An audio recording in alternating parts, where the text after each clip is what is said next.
the thing has happened that we'd hope to never happen with our device, and unfortunately, I dropped and cracked the screen on my Vivo X80 Pro. And I know that since this is an imported device and some of you may have some questions and concerns about that, if you follow me on Twitter, you know I've discussed this a little bit. And here's what's going on. I contacted GizTop, the website that I bought it through, and they're going to coordinate with one of the repair shops there in China, and I will be shipping this back to GizTop. GizTop will get it over to the repair shop. The repair shop will fix it and hand it back to GizTop, and GizTop will ship it back to me. And that's what's going to go on. I was told it shouldn't cost too much since it's just the glass part.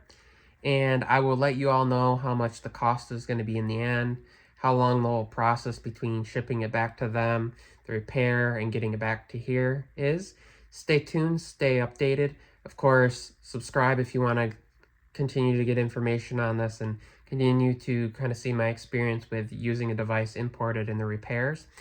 It's good on them, you know, they didn't have to do this. They do have warranty. Of course, this is outside of warranty, and on their website, they do say that if you drop and damage the product on your own, that they will help you get it repaired, but the cost will be your own. But I was just a little concerned, as being someone who is in the States, that it would be difficult to coordinate, especially with shipping with COVID stuff going on. But I was assured that it will not be a problem. They will help me along with this, and I will be back with an update after it's repaired. I will, of course, going to get a better screen protector and better case for this, and I will be back with an update when that comes around in probably a few weeks to a month. I hope you all found this helpful. Stay tuned, follow my story, follow my life, as I don't only talk tech, I live it.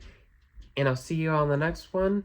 Please comment down below with any questions, thoughts, concerns you have about this. If you've experienced something like this as well, let me know, and I'll see you in the next video. Thanks for watching.